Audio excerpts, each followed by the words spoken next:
자, 이제 답안지 특강 개강하는데요. 예, 답안지 특강은 일단 뭐 절차 같은 것들도 조금 이제 여러분들 익숙하지 않아서 좀 설명이 필요할 것 같고요. 일단 이제 이 답안지 특강을 개설한 취지부터 말씀드릴게요. 예, 이 특강은 중요한 어떤 헌법 주제 그리고 이제 기출 문제, 기출 주제들 자 이런 것들을 좀 더 이제 심화 확장 학습하는 이런 계기로 이제 만들어졌습니다. 여러분들은 이제 기출 문제 분석 같은 것들 기본적으로 이제 해 보셨겠지만 경험이 계시죠. 예, 그렇지만 뭐 기출 문제로 이제 반영된 것들 말고도 그 주변에 같이 이제 연계돼 있고 예, 연동될 수 있는 이런 쟁점들이 많거든요.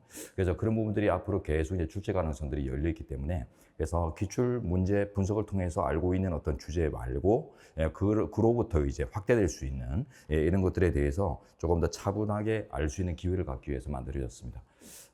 지금 또 절차는 그래서 우리 이제 강의 자료가 보면은 심화 확장 쟁점들을 이제 다 포함하고 있거든요. 그래서 이제 뭐 위헌 심사형 헌법 소원을 뭐 절차를 묻는다 치면은 뭐 위헌 법률 심판부터 시작해서 위헌 소원으로 이어지는 전체 과정에 대한 이해 그리고 이제 위헌 소원 심판에서 나오는 이제 대표적인 주제들, 예, 쟁점들, 자 이런 것들을 여러분들이 이제 익힐 수 있도록 전체를 개관할 수 있도록 이제 강의를 진행하겠습니다. 자 그리고 또 최근에 보면 각 이제 진도마다 이슈가 되는 판례들이 또 형성이 되고 있으니까요. 그래서 그 이슈되는 판례들을 이제 정확하게 인식을 하고 이제 시험을 대비할 수 있도록 하는 과정입니다. 오늘 이제 1회 진도에서는 그 출제율이 별로 높지 않죠. 네. 그 일반적으로 보면은 뭐 헌법 총론 주제다라고 하는 것들이 보면은 뭐 6대 원칙하고 그다음에 4대 기본 제도, 예, 6대 원칙과 4대 제도로 구성되는데 뭐 국민주권 원리, 법치주의 원리 이런 것들로 이제 중심을 이루는 6대 원칙은 법치주의 원리 정도만 대비를 잘 하시면 돼요. 그래서 법치행정 원칙하고 소위법 금지, 신뢰보호 원칙 이렇게 큰 두 덩어리 예, 이렇게 이제 주로 출제돼 가지고. 근데 이런 이제 출제 이제 분야는 보면은 뭐 특정 어떤 헌법 총론적인 케이스뿐만 아니라 모든 전 방위 영역을 예, 이렇게 소위법이나 신뢰보호가 이제 담당하기 때문에 뭐 재산권 파트에서도 직업의 자유 파트에서도 어느 파트에서도 다 신체의 자유도 그렇고 다 이제 논의가 가능한데 다만 이제 그 주제를 직접 논하는 이제 파트 이제 왜 그 소위법 금지의 구조나 신뢰보호의 구조 이런 것들을 이제 탐지하는 것들은 헌법 총론의 주제이기 때문에 자 그래서 이제 뭐 뒤쪽에 기본권들하고 연계가 되겠지만 이제 헌법 총론에서 다루는 큰 골격 이런 것들을 이제 우리 총론 파트에서부터 잡고 들어가야 될 것 같고요. 자, 그리고 이제 4대 제도라는 게 있는데 그 4대 제도는 이제 정당제도부터 해서 지방자치제도까지 4가지 대의지국가 운영을 위해서 꼭 필요한 항법 장치죠. 네, 내비게이션이라고 하는데요. 자, 요런 이제 제도들, 법 제도들을 이제 다루는데 선거제도 같은 경우는 선거운동의 자유, 이제 정치적 표현의 자유로 표현되거든요. 그래서 정치적 표현의 자유로 대별되는 선거운동의 자유의 제한 이런 것들이 이제 대표적인 주제고 여러 번 나왔습니다. 자, 표현의 자유는 나중에 저 뒤에 강론에 가면은 아주 민주주의의 초석을 이루는 중요한 어떤 기능 때문에 적극적인 보장을 하는 것이 우리 판례의 태도거든요. 예, 그러다 보니 이제 그런 적극 보장 이론들이 어떻게 이제 적용되는가? 또 선거운동의 자유는 명시적 규정이 없어요. 그렇기 때문에 정치적 표현의 자유라고 하는 이제 기본권, 정치적 표현의 자유는 앞에 정책이라는 말을 써서 정치 분야에서 문제되는 표현의 자유다 이런 의미를 이제 쓰는 것이고 포괄적으로 보면 그냥 21조에서 보장하는 언론 출판의 자유로 대표되는 표현의 자유 그 자체입니다. 그래서 표현의 자유 또는 이제 정치적 표현의 자유에 근거를 두고 있기 때문에 표현의 자유의 제한 범위가 그대로 적용돼요. 그래서 뭐 21조 2항의 검열 금지 법칙, 그 다음에 37조 2항을 적용할 때도 아주 엄격하게 적용해서 표현의 자유의 아주 민주주의의 기능성 이런 것들을 적극적으로 보장하려고 하는 헌법재판소 태도 이런 것들을 중심으로 이제 출제가 되거든요. 그래서 이제 총론 주제지만 이제 강론 주제들, 표현의 자유의 강론 주제하고 이렇게 엮여 있는 그 사실관계를 보면은 뭐 선거운동이니 뭐 이런 것들이 뭐 총론 파트에 사실관계를 이루겠지만은 공선법의 내용이나 이런 걸 다루겠지만은 결국 이제 법리 자체는 표현의 자유의 법리를 써요. 자, 그래서 이제 결합되어 있는 내용들인데, 그런 것들이 이제 주요하고, 그 다음에 이제 정당제도 중요하거든요. 정당제도가 이제 대의국 국가에서는 제일 중요한 제도이기 때문에, 자, 그래서 이제 정당제도에서 이제 위헌정당 해산제도 이런 것들도 이제 출제율이 있는데, 우리 변시에서는 국회의원직 상실 결정에 대한 통합진보당 해산 결정에서 나왔던 결정 위주죠.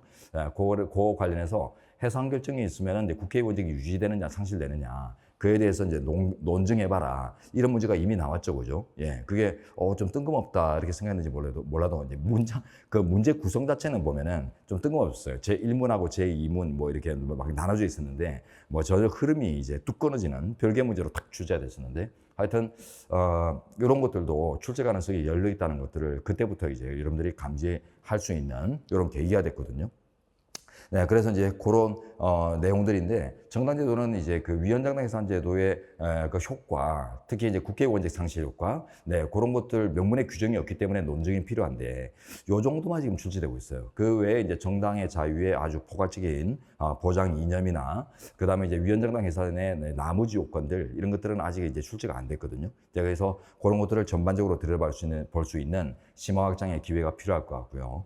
그 다음에 이제 지방자치제도 이런 것들은 이제 공법 통합 주제이기 때문에 뭐 행정법 이론, 행정법의 뭐 대법원 판례 같은 것들 이런 것들하고 헌법재판소의 이론들 이런 것들이 막 섞여 있어요. 예, 그래서 그런 것들을 이제 다음에 잘 안 다뤄지지만은 사법시험에서는 이제 지방자치, 뭐 조례 재정권에 대한 헌법소원, 조례에 대한 헌법소원이나 이런 것들을 이제 다룬 적이 있어서 이제 그래서 무시하지 못하고 우리 얼마 전에 그 법전형 모의고사지도 보면은 예전 사법시험 문제 거의 뭐 원용하듯이 해가지고 한번 출제가 됐었거든요. 그래서 뭐 복장규제, 뭐 복장규제 조례 막 이런 것들, 뭐 이런 두발규제 조례나 이런 것들을 이제 대상으로 해서 헌법소원이 가능한가 이런 주제가 있는데 요것도 보면은 순수한 총론 주제라기보다는 그 명령규칙 심사에 107조 양에 있는 법원이 담당하는 명령규칙 심사의 조건이 있는데 재판의 전제가 될 경우에만 이제 법원이 직접 심리를 담당하거든요. 명령규칙에 대해서는. 그러다 보니 이제 재판의 전제가 되지 않은 상태에서 즉 재판 사건이 성립되기 이전에 법조항 자체의 하자를 직접 주장하는 자 이런 이제 청구들은 법원이 직접 심리를 못하게 되어 있습니다. 그 결과 그런 주장이라면 이거는 법령헌법소원, 헌법재판소가 담당하는 법령헌법소원이 가능하다라는 이제 결론으로 귀결이 되는데, 자 그런 이제 논리 구조들을 이제 하나씩 알아가셔야 되겠죠, 그죠? 그래서 오늘 다룬 거는 이제 총론 주제죠, 총론 주제인데 총론에서 이제 다룰 수 있는 뭐 정당 관련된 내용이나 이런 것들을 중심으로 이제 보지만은 이게 이제 뭐 헌법총론의 뭐 정당제도 뭐 구체적인 내용들 막 뭐 정당법에 있는 내용이나 뭐 이런 것들을 검토하는 게 아니라 결국 이제 전 방위로 이제 뻗쳐 있는 다른 영역의 어떤 논리들을 하고 이제 결합되는 이런 이제 복합적인 사안들을 주로 다루기 때문에 그래서 이제 심화 확장이 필요한 경우다 이렇게 이제 인식을 해야 되겠죠. 그래서 이제 헌법총론의 뭐 정당제도를 우리가 사례 대비를 위해서 공부한다, 혹은 이제 뭐 소위법 금지 원칙이나 신뢰보호를 공부한다.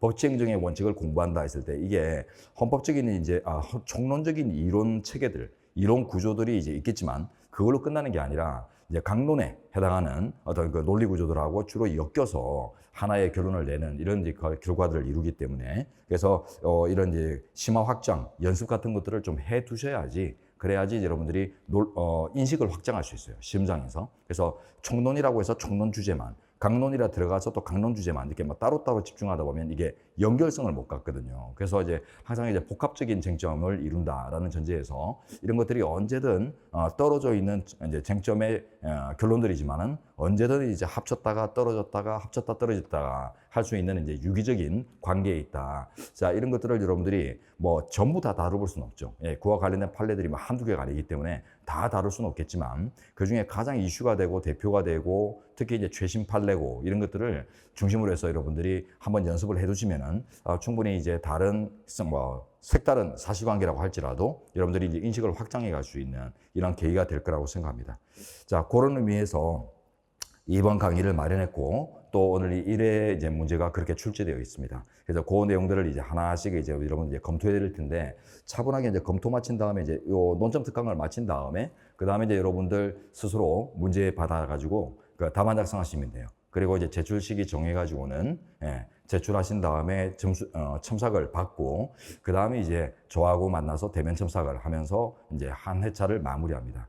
그게 이제 1회 과정이고요. 그 다음에 이제 다음 주에 이제 토요일마다 이제 논점 특강이 계속 되죠, 그죠? 5회차 이제 끝날 때까지 되는데, 자, 2회 때는 1회 똑같이 1회처럼 똑같이 이제 논점 특강을 먼저 하고 여러분들이 이제 4후에 시험을 치르는 이런 이제 복습형 시험으로 진행을 할 텐데, 시험은 뭐 우리 강의실에서 뭐 이렇게 시간 재고 치르는 게 아니라 여러분들이 자유롭게 치르시면 됩니다. 그래서 뭐 도서실이나 집으로 가서 여러분들이 편한 곳에서 나름대로 이제 좀 진지하게 뭐 시간을 뭐 나름대로 좀 체크해 가면서 이렇게 뭐 시험을 치르고 하는 것들이 뭐 기본이겠지만 하여튼 여러분들이 이제 진지하게 고려해서 최대한 한번 이렇게 끌어내보는 이런 과정들을 한번 답안에다 앉혀보시고 그러면 이제 그 답안의 이제 구성 내용들 또는 구조 이런 것들을 이제 첨삭을 통해서 이제 우리가 분석을 하면서 여러분들이 이제 약점이 어딘지 강점이 어딘지 또 이제 좀 더 나은 답안을 이제 서술하고 올바른 답안을 서술하려면 어떻게 우리가 지금 이 시점에 보강을 이제 그 힘을 보강할 수 있을 것인지 그런 것들을 한번 논해 보도록 하죠. 그리고 이제 첨삭은 말 그대로 뭐 우리가 사례형 이제 답안지 특강으로 이제 설정되어 있지만은 사례형 지식하고 객관적 지식이 서로 또 무관하지 않죠, 그죠? 예, 서로 연관되어 있기 때문에 다른 지식이 아니잖아요, 그죠? 예. 자, 그렇기 때문에 이제 여러분은 이제 첨삭을 할 때 객관적 지식 같은 것들 혹은 이제 객관식 이론하고 이제 관련된 것들도 언제든 질문하셔도 됩니다.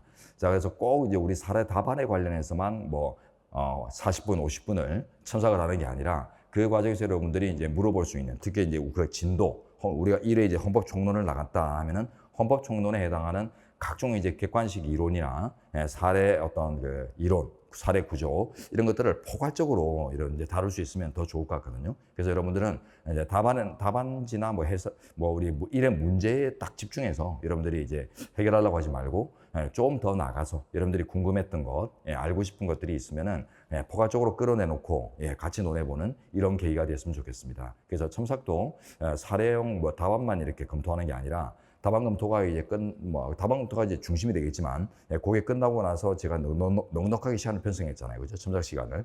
자, 그래서 그 답안 검토가 이제 끝나고 나면은 충분히 이제 여러분들이 객관식이나 여러 가지 다른 지식들, 다른 체계의 지식이지, 내용은 다르지 않죠. 이런 것들을 이제 여러분들이 어떻게 공부하고 준비해야 되는지 이런 것들까지 상세하게 제가 이제 상담해 드리도록 하겠습니다.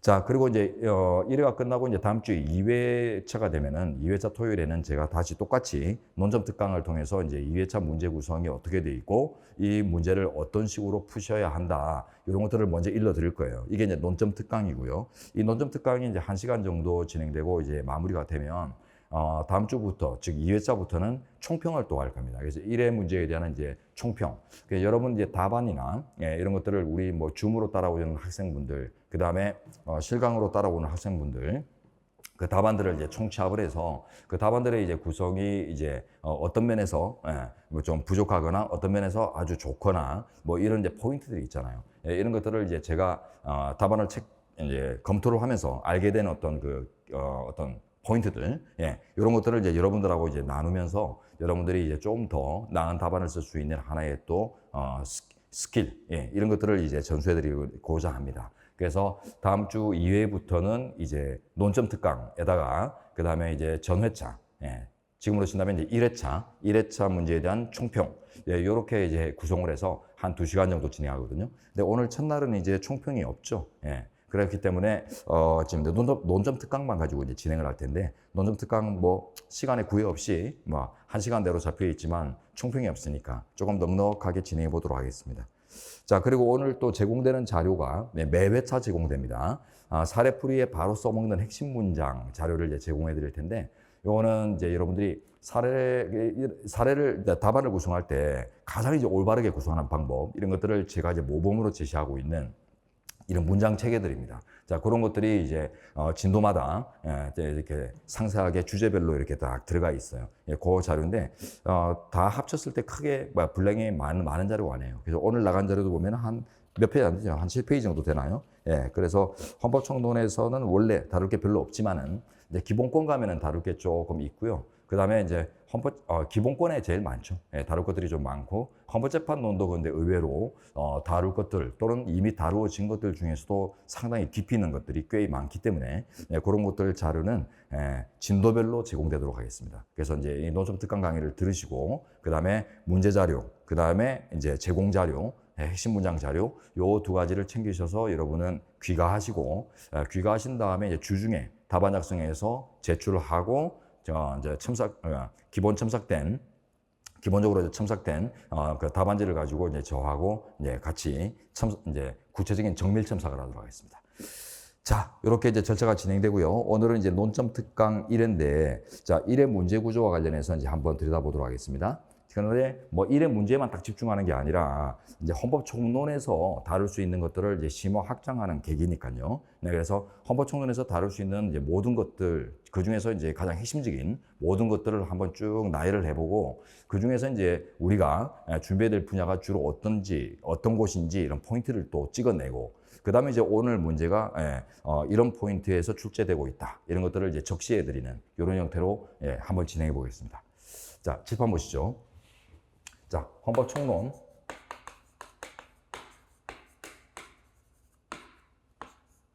자, 헌법총론, 기본권론, 통치구조론 이렇게 되어 있는데요. 자, 헌법총론은 이제 헌법 일반 이론들이죠. 그래서 기본권, 통치구조 뭐 이런 거 영역과 상관없이 헌법 전반에 적용될 수 있는, 그래서 뭐 소위법이나 신뢰보호 원칙, 법치행정 원칙, 뭐 여러 가지 뭐 각종 제도들도 보면은 다 이제 기본권들하고 무관하지 않고 통치구조 이론들, 헌법재판 이론 이런 것들하고 무관하지 않거든요. 자, 그래서 이제 이제 가장 이 파트에서 다루는 기본이 되는 이제 구조를 볼 텐데, 자, 먼저 6대 원칙과 4대 제도가 있다고 했습니다. 자, 6가지 기본 원리, 기본 원칙과 4대 제도가 있는데, 자, 6대 원칙부터 먼저 보면요.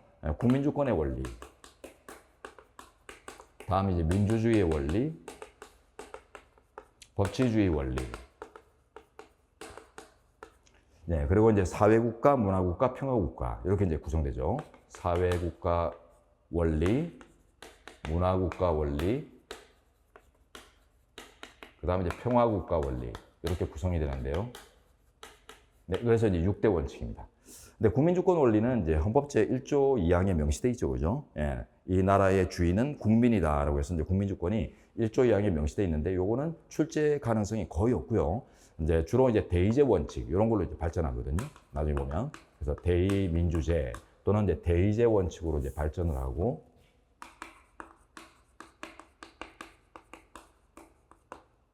그 다음 이제 필수적인 권력 분립의 원칙으로 또 발전합니다. 대의제는 필연적으로 필수적이에요.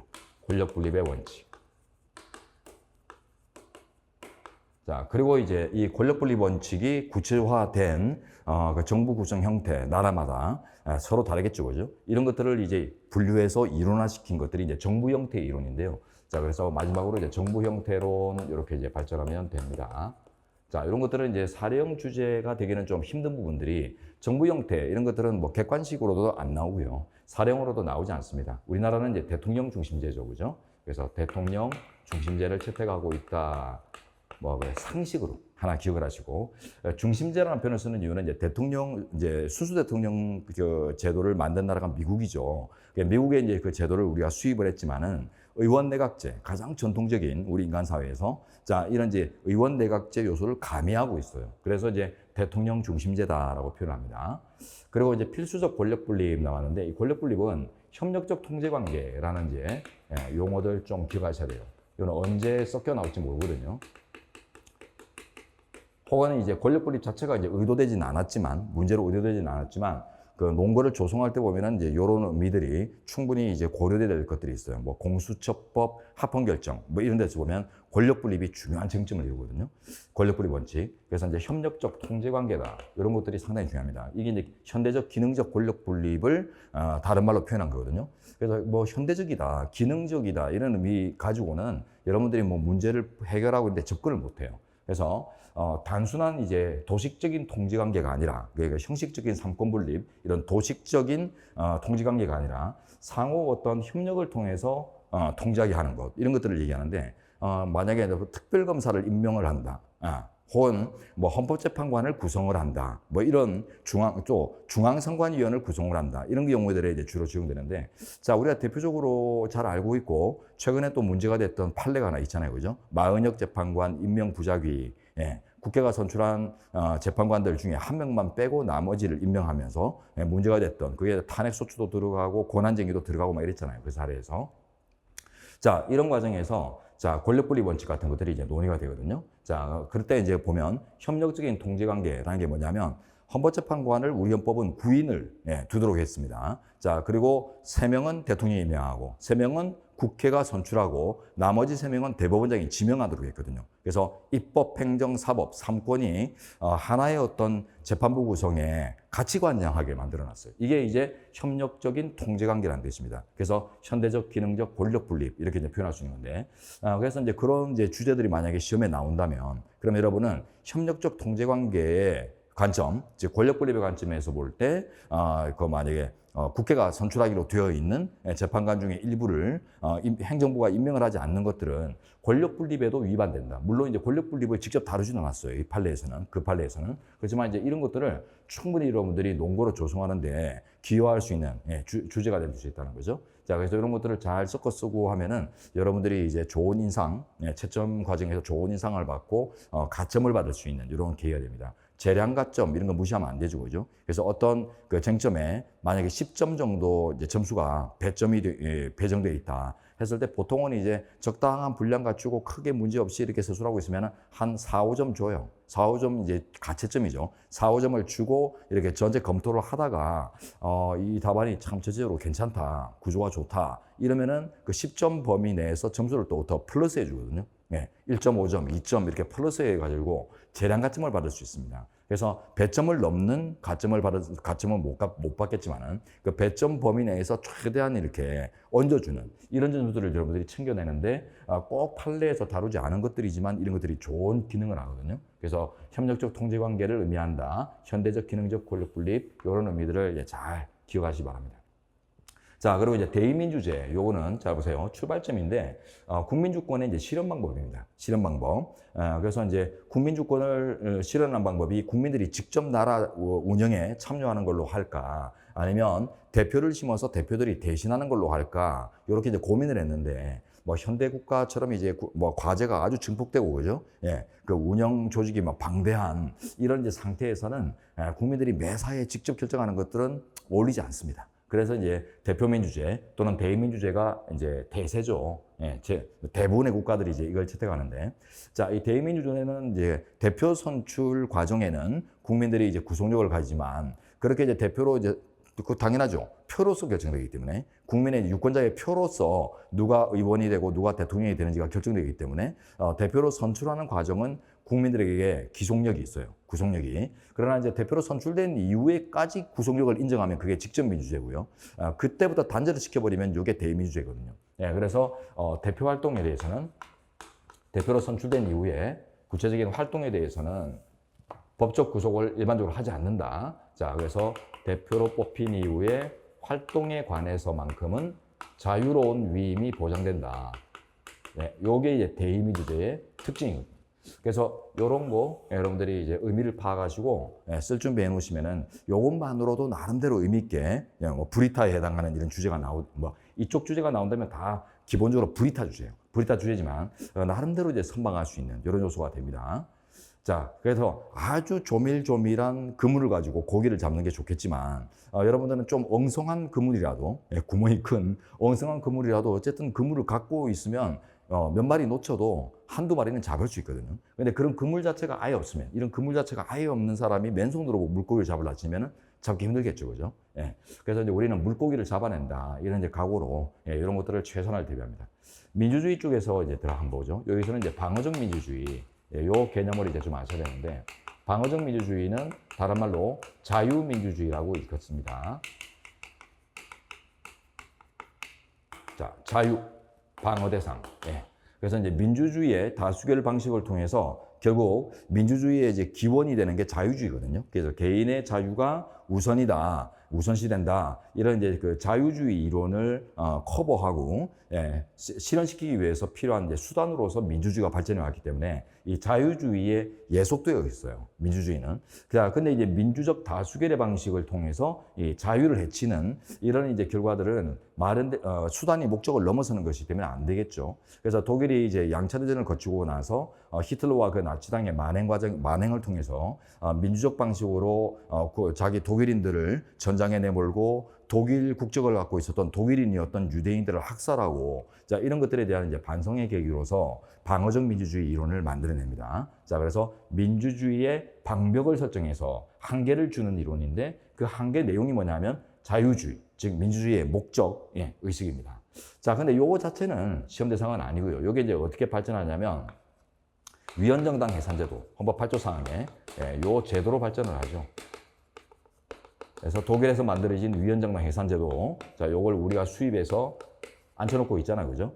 자, 그 요건들을 검토 이제 잘 하셔야 되는데 오늘은 이제 요걸 다루는 건 아니지만 어쨌든 그 요건 검토가 아주 세밀해야 됩니다. 자, 그래서 보면 정당의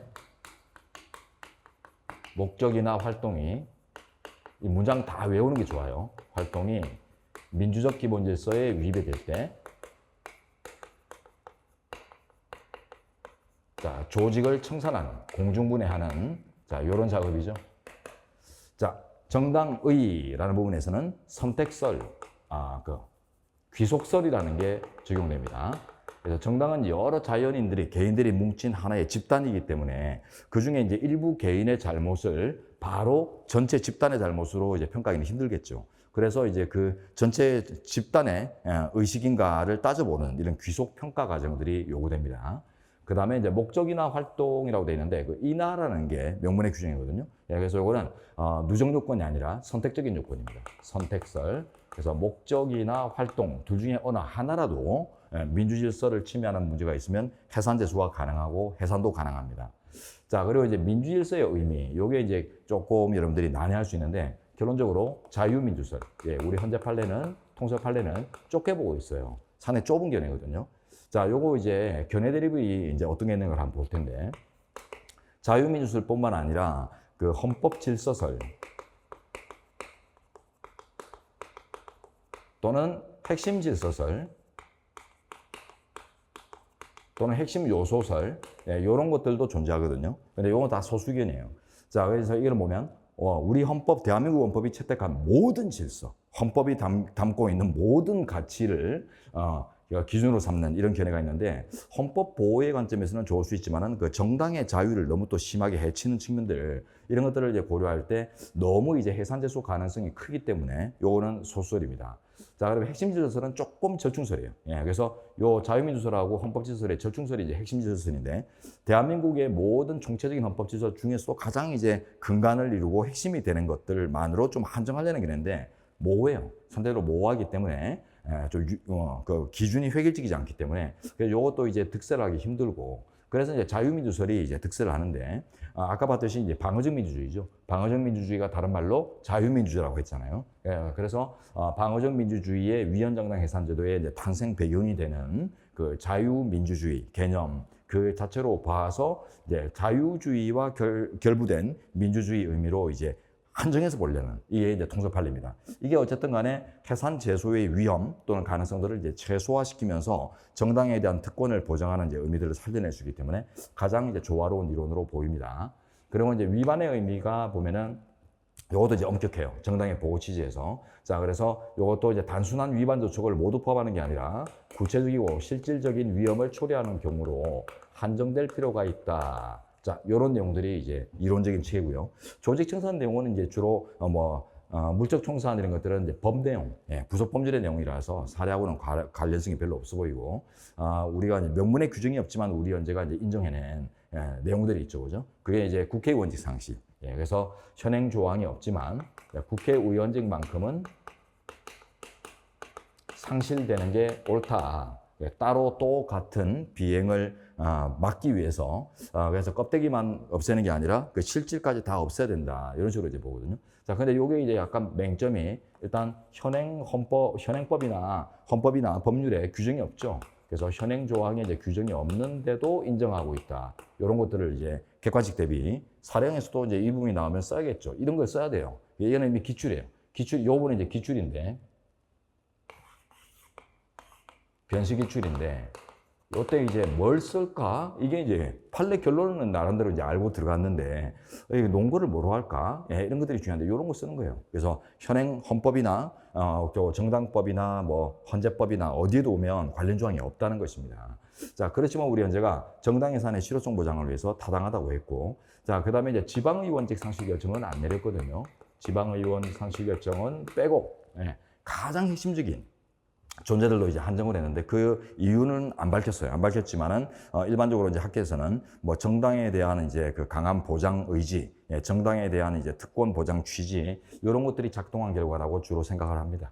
자, 그래서 이런 것들을 잘 조성을 해서 이제 대응하는 이런 문제가 나온 적이 있습니다. 나머지는 안 나왔죠, 그죠? 그래서 나머지도 충분히 언제든 나올 수 있는 이런 이제 요소들을 가지니까 전체 속에서 여러분들이 이제 틀을 잡아내시기 바랍니다. 근데 오늘은 이제 이 부분은 안 해요. 위헌정당 해산제도는 아니고 정당의 자유의 이제 일반론 그거 볼 텐데, 자, 좀 이따 이제 보도록 하고, 자, 법치주의에서는 이제 법치행정의 원칙과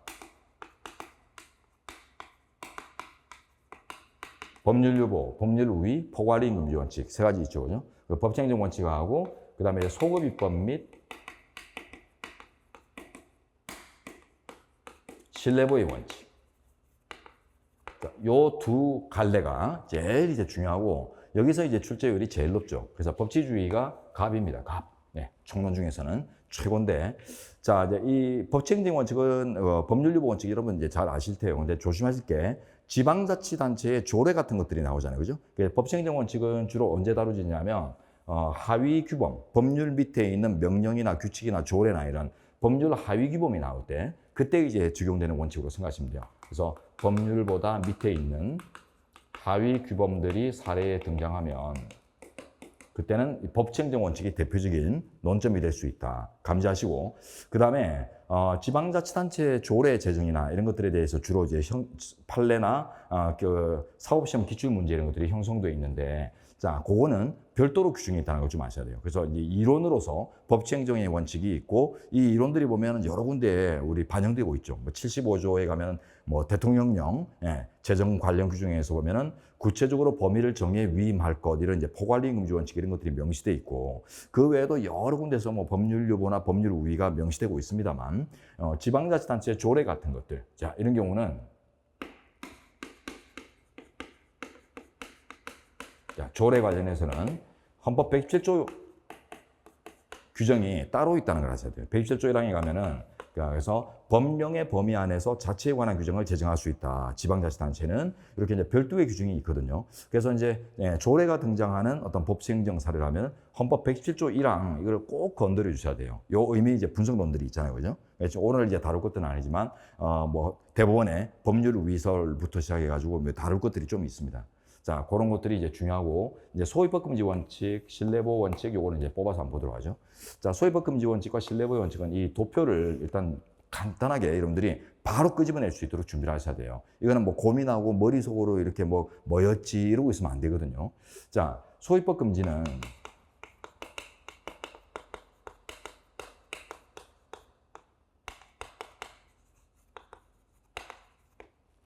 자, 일단 형벌불속 원칙이 헌법 제13조에 규정되어 있습니다. 죄행법정주의의 구성 내용인데 소위법과 이제 관련된 것이라 따로 이제 구성을 하고 있는데, 형벌불소급.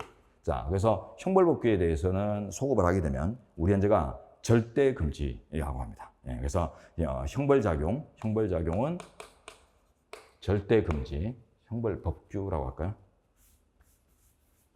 형벌소급, 형벌소급이라고 할게요. 형벌에 관한 소급은 절대 금지됩니다. 근데 요거는 출제가 보면은 여러 방향으로 또 출제가 돼서 또 따로 한번 보겠습니다. 자, 그리고 이제 형벌에 관련된 소급이 아니다. 기본권 제한 작용이지만은 뭐 형사처벌에 관련된 건 아니다. 그럴 때는 이제 진정한 의미의 소위법에 한정해서 예외를 허용하는 원칙적 금지를 설정한 것으로 이렇게 이제 이해하는 게 결론이거든요. 그래서 형벌에 관해서는 예외 없는 절대 금지, 형벌이 아닌 나머지 어떤 기본권 제한 작용 같은 경우에는 진정한 의미의 소급, 즉 이는 바로 직접 과거지향적인 내용들을 담고 있는 소급을 진정소급이라고 합니다. 반대로 이제 부진정 소급이라는 거는 학계에서 이제 분류하는 유형이죠.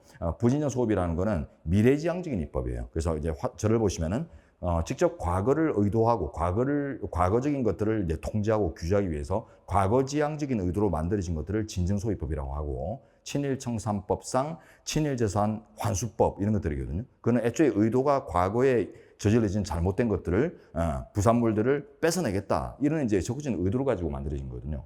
자, 근데 이제 그게 아니라 미래지향적인 입법들이 있어요. 그래서 앞으로 이제 대한민국의 운영 방향, 미래의 설계, 이런 것들을 이제 담는 내용인데, 과거에 이제 보장받았던 어떤 신뢰익 같은 것들을 무시하고, 부칙으로 따로 보장해주고 이런 규정이 없고, 무시해버리고, 과거에 이제 취득했던 신뢰까지 포함해서 모든 국민들의 행동을 미래지향적으로 설정해버리는 이런 이제 입법이 있다면, 이게 이제 부진정 소유법이라고 하거든요. 그래서 진정 소유법은 과거지향적인 소급이고, 부진정 소급은 미래지향적인 소급이다. 네, 이렇게 이제 아시면 되겠습니다.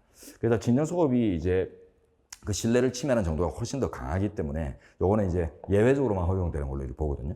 자, 근데 이제 부진정 소급 입법이 이제 빠졌죠. 그건 이제 오른쪽 하나로 가요. 자, 부진정 소급. 아까 봤듯이 미래지향적인 입법이 과거에 획득한 신뢰를 따로 돌봐주지 않을 때 나오는 문제인데, 이런 이제 부진정 소급에 관해서는 기본적으로 이제 허용된다고 봐요. 기본적으로 이제 이런 것들은 미래지향적인 거니까, 그죠?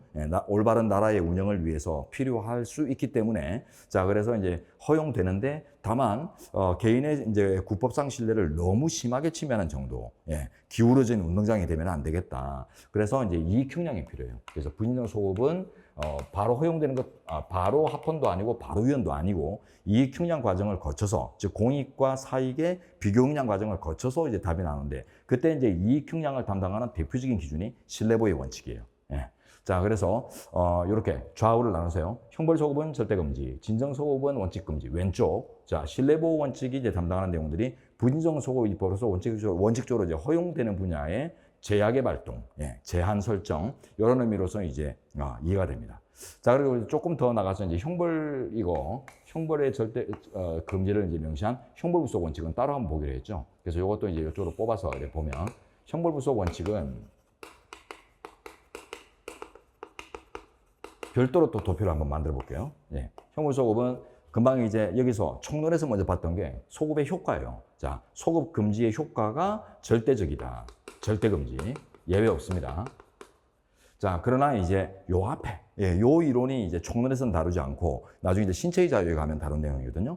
자, 그래서 신체의 자유가 이제 강론에 가면 다룬 내용까지 이제 아셔야 되는데, 실질서를 취합니다. 그 결과, 보완 처분이라고 할지라도, 외형은 형사처벌의 외형이 아니지만, 그 실질이, 자유박탈의 실질이나 이런 것들이 형벌에 준하고 이러면은 적용을 해요. 그래서 몇 가지 이제 위헌난 사례도 있고 막 이러거든요. 자, 그래서 이제 실질설 취한다 이런 걸 아시고, 그런데 이 형벌은 어쨌든 죄와 벌을 직접 규율하는 이제 어떤 입법에 대한 이제 통제 관점이기 때문에 죄와 벌의 실체를 직접 이제 규율하지 않는 형사소송법상의 뭐 공소시효 제도 이런 것들에는 적용이 없다는 게 또 판례입니다. 그래서 아무리 실질적으로 형식적으로 접근하든 실질적으로 접근하든 이제 공소시효 제도는 형식적으로 일단 형사처벌 자체는 아니고요. 그다음에 실질적으로 접근하더라도 이게 죄와 벌의 실체를 직접 다루는 내용들이 아니다. 이런 관점에서 이제 빠진다는 거. 그런 것들도 이제 조금 숙지하시면 추가하시면 더 좋을 것 같습니다. 그래서 공소시효 제도, 형소법에서 마련한 공소시효 제도 이런 것들은 형사처벌, 죄와 벌에 직접 관련된 실체와 무관하기 때문에, 그래서 형벌부속 원칙이 적용되지 않습니다. 그러면 이제 어떻게 되겠어요? 형벌부속 원칙이 적용되지 않으면 이제 진정소급의 원칙적 금지 이 일반론이 적용돼요. 그래서 요게 이제 특수규범이고, 형벌에 관련 특정된 형벌이라는 국가작용에 아주 특정된 특별규범이고, 자, 그 외 나머지 모든 기본권 제한작용 이래가지고 요게 이제 일반규범이거든요. 그래서 특별규범 또는 이제 특수규범, 그 다음에 이게 이제 일반규범이기 때문에 일반법보다는 특별법이 적용이 앞선다라는 관점에서 사례 문제를 풀 때도 항상 순서가 요거대로 가야 돼요. 그래서 형벌소급으로서 절대금지 대상인가 아닌가 따져볼 필요가 있고요. 아니다 하면 이제 요거로 넘어가고 이러거든요. 그래서 이제 요 일반론이 적용되는 사안일 때 요 부분을 너무 장황했으면 안 됩니다. 앞쪽에서 이제 간단하게 쳐주기만 하셔야 돼요. 이게 심사 구조이기 때문에. 그래서 심사 순서가, 자, 판단 순서가, 자, 소입법에 문제됐을 때 이제 1차적인 기준이 형벌부속 원칙이고, 그다음에 이제 부차적이고 2차적인 원칙이 진정소급의 원칙적 금지 이 법리이기 때문에, 그래서 이제 사실관계적 주어진 사례는 지금 이제 일반규범이 적용되는 요 영역이라 할지라도 요걸 터치해 주셔야 돼요. 그래서 이 사안은 형벌에 관련된 형벌부속 원칙은 뭐 이런 내용을 갖고 있는데 그에 해당하지 않기 때문에 이 사례는 이제 진정소입법의 원칙적 금지 이론이 적용되는 분야다. 이렇게 이제 살짝 치고 검토하고 빨리 넘어가주는 이런 것들을 취해야 되지, 이런 것들을 다 평등하게 그 답안 그 분량들을 배분하고 이러면은 조금 아쉽게, 좀 쓰고 나서 아쉽죠. 물론 이제 다 잘 쓰면은 다 점수가 이제 충분히 점수 받고 할 수 있는데, 좀 더 이렇게 풍부하게 쓸 수 있는 것들을 이제 압축해야 되니까. 앞에서 너무 장황하게 써버리면. 그래서 이제 포인트가 여기냐를 이제 머릿속으로 가려보고, 여기면은 전체를 설명한 다음에 이게 적용된다 이런 식으로 막 접근해야 되고, 여기에 포인트가 있는 사실관계라면은 간단하게 전체를 이제 제시하는 의미에서 요거 터치해주고 빨리 요걸로 넘어가서 분량을 확보하는 것들이 중심이 됩니다. 그리고 이제 요 두 가지 해당하지 않으면 이제 부진연소 미래지향적이면 항상 이제 신뢰보이 원칙으로 넘어가서 이제 판단해야 되고요. 그래서 판단 순서가 요렇게 해서 요렇게 넘어갑니다. 판단 순서가. 그래서 형벌불속 원칙, 그 다음에 일반불속 원칙, 그 다음에 신뢰보이 원칙, 이런 식으로 이제 넘어가게 됐으니까 이 판단 순서를 이제 잘 지켜서 여러분들이 이제 사례 답안을 이제 작성하시면 좋겠어요. 그래서 이제 번호를 매기자면 요게 이제 1번, 요게 2번, 신뢰보호 원칙을 판단하는 게 이제 3번. 자, 부진 소급으로 평가되고 신뢰보로 판단하는 것, 이렇게 이제 넘어가시면 되겠습니다. 자, 그리고 나서 이제 사회국가 원리 쪽으로 한번 가보죠. 사회국가 원리는 이하는 출제율이 거의 없어요. 사회국가 원리는 이제 보충성 한계 이런 것들이 있죠, 그죠? 보충성 원리 이런 것들이 이제 잘 알아주시면 됩니다. 자유주의, 자본주의가 원칙이기 때문에 국가의 사회적 고려나 국가의 개입은 예외적으로만, 최후 수단으로서만 가능하다라는 이제 한계 법리들. 문화국가 원리에서는 자, 불편부당 원칙 같은 것들을 우리 현재가 제시하고 있는데, 불편부당성. 자, 이게 치우칠 편 무리당자거든요. 그래서 국가의 문화 중립성을 표현하는 거예요. 그래서 국가가 어떤 특정 문화에 치우치거나 문화를 막 구분을 해가지고 대접을 달리하거나 취급을 달리하거나 이런 거 하면 안 된다. 그래서 이제 이거는 국가의 문화 중립성의 표현으로서 불편부당의 원칙이 제시되고 있으니까 요거 하나 숙지하고, 그 다음에 이제 하나 더 있는 게 뭐가 있냐면 이제 보충성 원칙, 보편성 원칙이라는 게 있어요. 그래서 이거는 이제 구조 해석론인데요. 보편성 원칙. 헌법제의 구조에 가면은 이제 전통문화 계승 조항이 있거든요. 그때 전통문화 계승 조항은 과거에 있었던 제도로 해서 무조건 다 절대적으로 계승되어 있는 게 아니라 지금 현실에도 보편적으로 타당할 때만 계승 대상이 된다라고 하는 그 계승의 한계 법리예요. 그래서 이런 것들 두 가지 체크하시면 되겠습니다. 자, 그리고 이제 평화국가 원리는 요거는 조금 요쪽으로 넘어가 보죠. 넘어가서 한번 보도록 합니다. 자, 평화국가 원리는 이제 요걸 좀 아셔야 돼요. 헌법제 6조 1항에 가면 헌법에 의해 체결 공포된 조약과 일반적으로 승인된 국제법규는 국내법과 같은 효과를 가진다 이렇게 써져 있거든요. 그래서 국제법규가 뭐 정상적인 절차에 따라서 이제 수용됐다면, 자, 이 국제법규의 국내법 동일 효과, 같은 효력을 가진다. 자, 이렇게 이제 명시가 되어 있단 말이에요. 그러다 보니까 이제 국내법과 같은데 이 국내법의 유형이 다양하죠. 국내법, 우리 대한민국 안에 뭐 지배하는 이제 법 하면은 최고법인 헌법, 그 다음에 이제 법률, 그 밑에 이제 하위 규범들 이렇게 다양하게 있기 때문에 그래서 이제 좀 따져봐야 돼요. 그래서 헌법보다 더 강하거나 같은 효과를 가지는 것도 있을 수 있겠는가, 뭐 이런 이제 약간 논란이 있는데, 결론은 우리 현재가 헌법 우위서를 일단 채택합니다. 헌법 우위. 그래서 헌법이 모든 법규의 최고이기 때문에 그거는 국제법 앞에서도 최고다. 그렇기 때문에 헌법적 수준에 또는 헌법을 능가하는 국제법규는 인정될 수 없다. 이런 이제 가능성을 열거든요. 그래서 이제 이런 표현도 나옵니다. 헌법적 조약은 부정된다. 헌법적 수준을 가지는 국제법규는 없다. 헌법이 위에 있다 말이죠. 그죠? 요거는 주권국가의 자주성의 표현입니다. 자, 그래서 대한민국은 국제사회에서 주권을 인정받고 있는 국가니까 이런 이제 주권국가의 자주성 관점에서 볼 때 타당한 결론이죠. 자, 그러고 나서 이제 헌법은 절대 헌법적 수준의 부족은 있을 수 없고 이제 그 밑에서만 인정받을 수 있다라고 보거든요. 그러면 이제 법률의 효력을 가지거나 혹은 이제 대통령령 또는 명령의 효력을 가지는 경우로 나뉘지는데, 이 법률의 효력을 가지는 경우가 이제 60조 1항에 따라서 국회 동의를 받아야 되는 중요조약들이 있어요. 60조 1항의 중요조약. 국회 동의 대상인 그런 것들은 이제 국회라고 하는 법률 제정자가 개입을 하기 때문에 법률의 효과를 가진다라고 보고요. 실질설. 자, 그다음에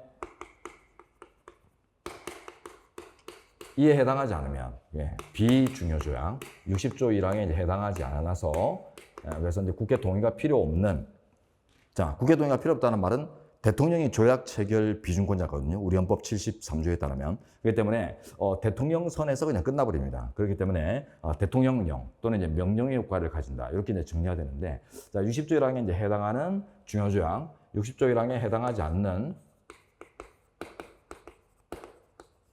비중요조약 이렇게 이제 나눠서 법률의 효과와 명령의 효과 이렇게 가집니다.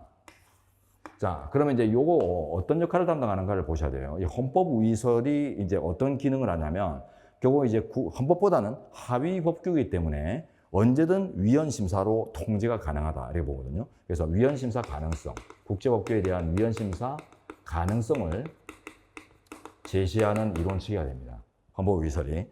자, 그러면 이제 법률이나 명령의 효과만 가질 수 있다. 요 결론은 이제 어떤 내용들을 담당하냐면, 구체적인 위헌 심사의 유형을 담당하죠. 그래서 위헌 법률 심판이나 위헌 심사형 헌법소원으로 갈 것인가, 아니면 뭐 법령 헌법소원 이런 걸로 갈 것인가, 이런 것들을 이제 구분할 수 있는 취지가 되겠죠, 그죠? 자, 그래서 요거는 위헌 심사의 구체적인 유형을 담당하는 이론들이 됩니다. 그래서 뭐 이쪽에서 이제 문제가 나온다면 이런 틀을 가지고 여러분들이 위헌 심사 가능성을 논하고 인정하고 인정되는 거죠, 그죠? 인정해서 인정된다라고 이제 검토한 다음에 그러면 구체적으로 이제 어떤 효과를 가지는가에 따라서 심판 유형들이 나눠주시는데 요거는 여러분들이 충분히 할 수 있죠, 그죠? 그래서 이 구조만 딱 알고 계시면은 이런 이제 뭐 유형 파악하고 이런 것들은 여러분들이 충분히 헌법재판은 많이 공부하시기 때문에 다 가능한 내용들입니다. 자, 이렇게 이제 헌법의 6대 원칙이 구성되고 있어요. 오늘은 조금 더 보여드리겠습니다. 이렇게 이제 정리를 끝내고.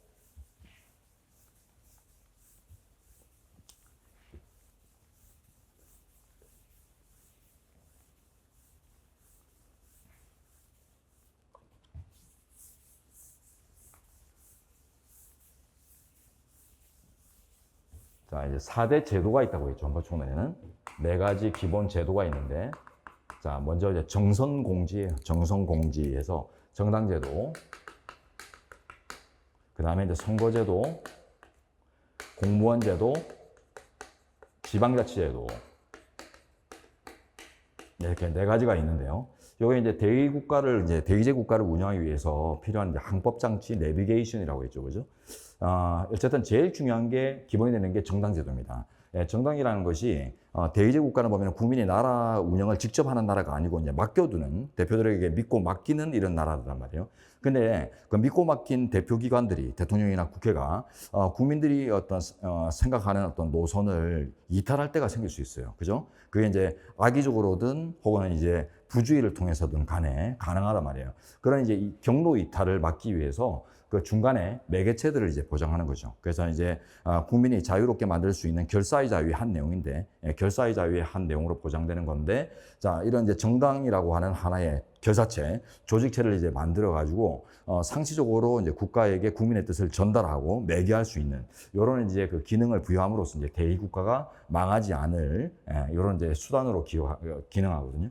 자, 이 정당은 제일 중요합니다. 대의 국가의 본질 요소다.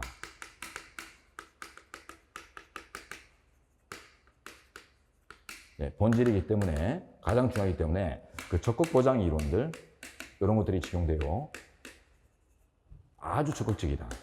그래서 이제 특권의 보장 이런 데서 출발을 하고 8조 사항을 해석할 때도 이런 적극적인 정당에 대한 보장 취지가 계속 이제 연동되고 있습니다.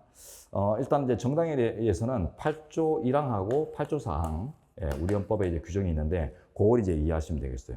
자, 일단 8조 1항, 8조 4항을 이제 보면 요거 위헌정당 해산제도는 좀 전에 본 거죠. 그래서 요거는 이제 처리가 됐고 8조 1항을 보시는데 8조 1항은 이제 정당의 자유를 보장하고 있습니다. 그래서 정당의 설립은 자유다 이렇게 이제 되어 있는데 요거 이제 설립에 관해서만 규정이 되어 있거든요. 그래서 우리 현재가 요거는 정당에 대한 적극 보장의 취지를 가지고 보거나 뭐 논리적으로 봤을 때 포괄적인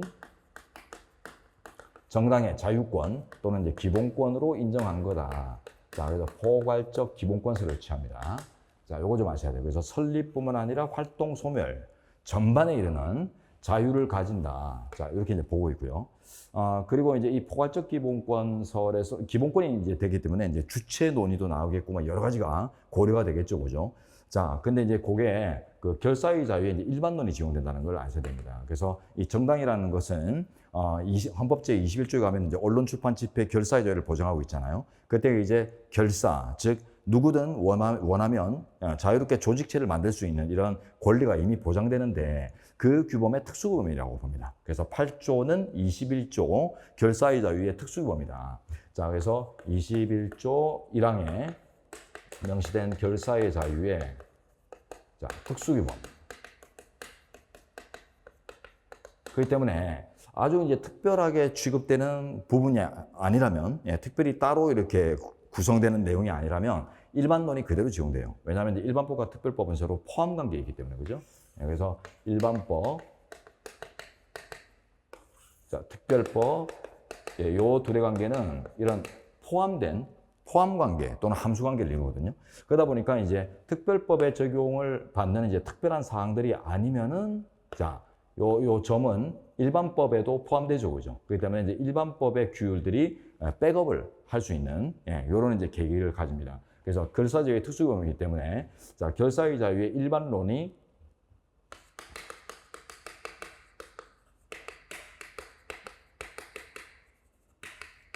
백업, 후원이죠.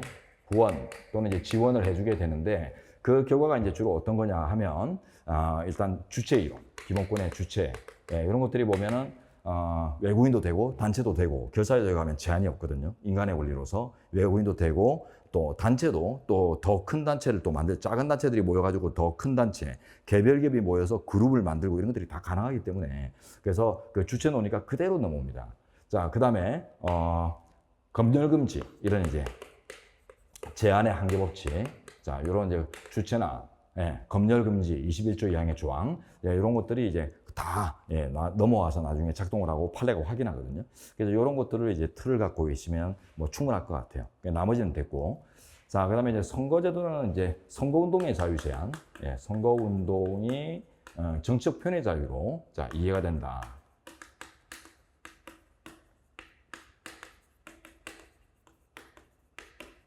이 표현의 자유는 아주 이제 엄격한 보장 법리가 적용됩니다. 자, 그래서 이 표현의 자유도 이제 민주주의의 초석을 이루는 곳으로서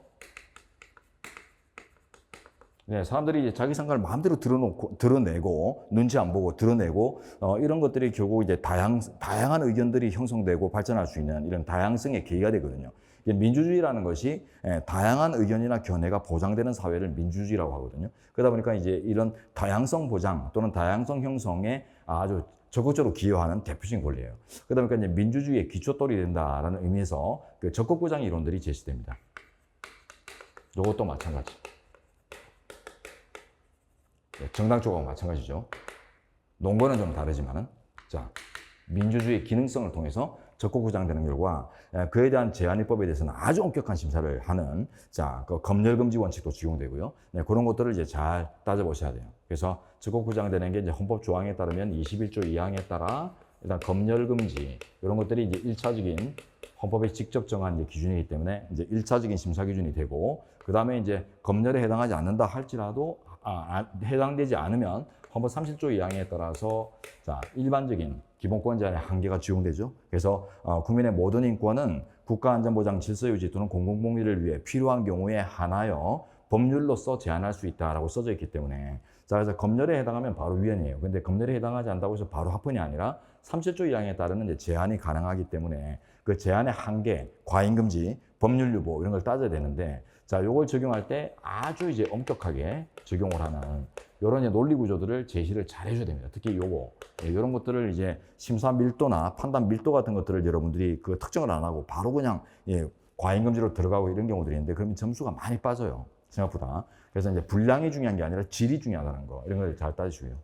공무원은 뭐 특별히 따로 이제 조정되는 건 없고 그냥 판례 속에서 다루어지는 정도만 하면 충분할 것 같습니다. 그리고 지방자치도 뭐 조례제정, 아까 봤듯이 이제 법치행정을 중심으로 하는 조례제정 이런 것들이 주된데 요번 시험에 나왔죠, 그죠? 예, 올해 시험에 그 인용뽑기방 규제 관련해서 뭐 법률, 조례 이걸 동시에 다루는 복합적인 쟁점이 나왔어요. 그래서 소위법, 뭐 신뢰보 이런 것들 막 다루고 뭐 법치행정 원칙 이런 거 다뤄야 되는데 이게 또 법률하고 조례를 또 나누어서 검토를 해야 되다 보니까 상당히 이제 복잡한 구조로 출제되는데, 자, 이런 이제 최근에 보면은 이 복합적인 쟁점들을 더 복잡하게, 복합적인 쟁점을 복잡한 구조로서 묻는 이런 문제들이 자꾸 이제 최근 몇 년간 형성되고 있기 때문에, 뭐 끝판왕까지는 아니고, 그런 이제 어떤 그 사례 시험 구조가 이제 발전해가는 그 모습이나 뭐 약간의 이제 변곡점이라고 할 수 있는데, 자, 그걸 극명하게 보여준 게 요번 시험이 아니었나. 앞으로 이제 있을 시험들도 그런 이제 복합적인 쟁점을 복합적인 구조로서 이렇게 이제 물을 수 있는 문제들이 계속 나올 것 같습니다.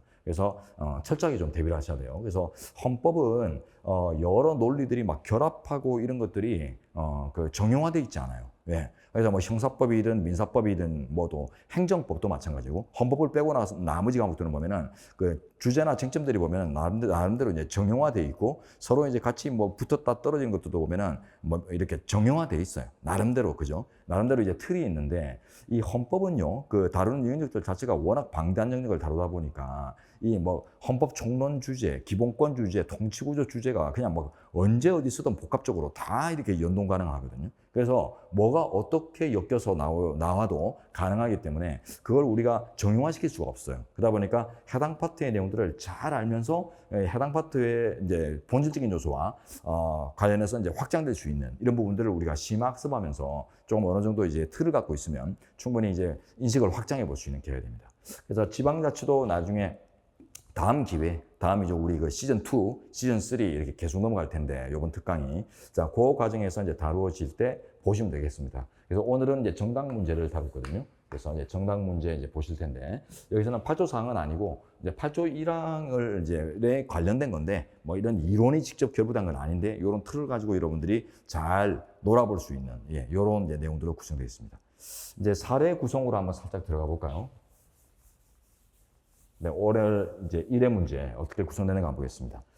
일단 이제 사회복무요원, 예전에 공익근무요원이었죠, 그죠?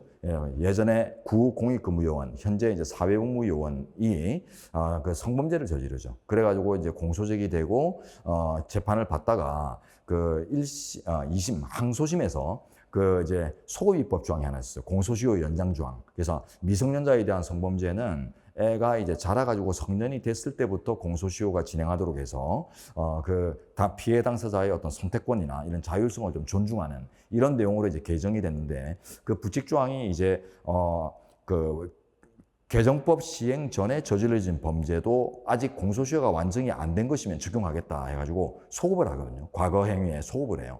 그래서 이제 소위법 금지와 이제 신뢰보호 원칙이 이제 등장을 합니다. 자, 그때 소위법과 이제 신뢰보호 원칙 이전에 이제 그 위헌소원 제도, 요걸 이제 다루고 있는데, 위헌심사형헌법소원의 이제 적법 요건 중에서 한 번 재청 신청을 했다가 이제 기각이나 각하를 받았는데 동일한 사유로 또 재신청하는 것들을 금지하는 내용이 헌재법에 규정되어 있거든요. 근데 이때 재신청 금지 내용이 엄청 적극적이에요. 그래서 전체 신급에서, 그 당의 신급만이 아니라 전체 신급에서 한 번만 재청 신청이 되고 똑같은 내용으로는 이제 두 번 다시 안 된다. 이렇게 넓게 봐가지고 그 법률 관계의 이제 장기 불안정 이런 것들을 방지하는 취지를 담고 있습니다. 그래서 그런 내용들로 이제 일단 구성이 되어 있어요. 위헌소원제도 그거를 이제 좀 전체적으로 한번 볼게요.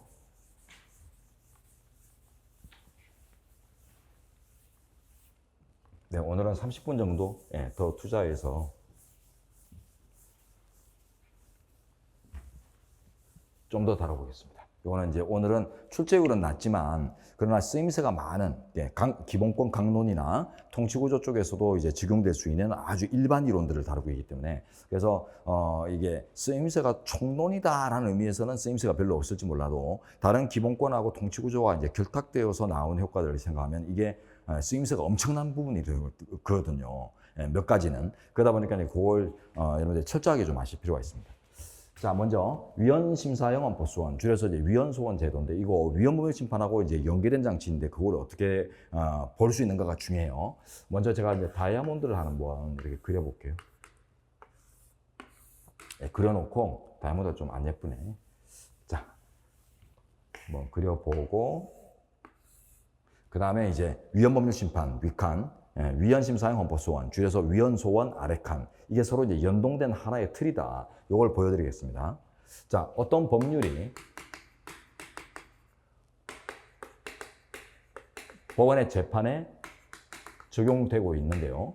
그런데 이 법률이 위헌의 하자가 문제되고 있습니다. 그게 이제 법원이 직권으로 탐지할 수도 있고 소송 당사자의 이제 재청 신청을 통해서 주장될 수도 있는 건데, 그래서 신청 또는 직권으로 그 하자를 헌재에 물어볼 수 있거든요. 자, 그러면 이제 헌재가 법원의 재판에 적용되는, 여기 이제 재판 전제성이죠, 그죠? 적용되는 법률의 위헌을 평가하는, 판단하는, 자, 요런 이제 제도가 위헌법률심판. 여러분 잘 아시는 겁니다. 자, 그래서 이제 대상적격인 법률, 그 다음에 재판 전제성, 그리고 재청권자인 법원, 이게 세 가지가 이제 적법 요건이죠. 자, 근데 이 재청 신청을 이제 했는데 그 법원의 입장에서 우리는 하자가 없어 보인다. 그냥 심리를 빨리 진행하자. 이래가지고는 기각이나 각하를 시키는 경우가 있어요. 자, 그때를 대비해서 만들어진 제도가 위헌소원 제도거든요. 그래서 이제 법원에 신청을 했더니 그게 이제 법 문장에는 기각이라고 되어 있는데 여기는 이제 각하도 포함됩니다. 자, 신청이 기각됐을 때 그때 이제 소송 당사자가, 재판의 당사자가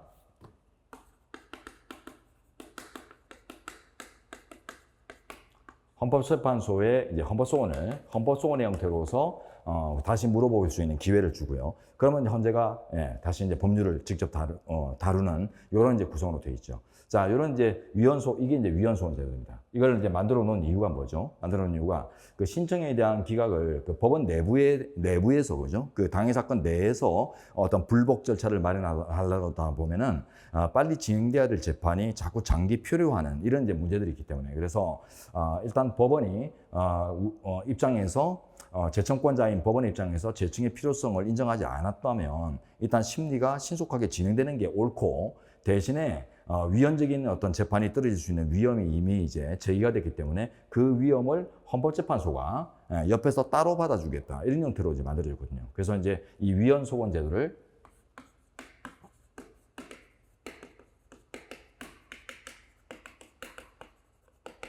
이건 앞으로 이제 위헌소원 이렇게 이제 이해하시면 됩니다. 위헌소원 심판, 위헌소원 제도. 자, 요게 이제 본래적 규범 통제죠. 요거는 불복형 규범 통제예요. 불복형 규범 통제.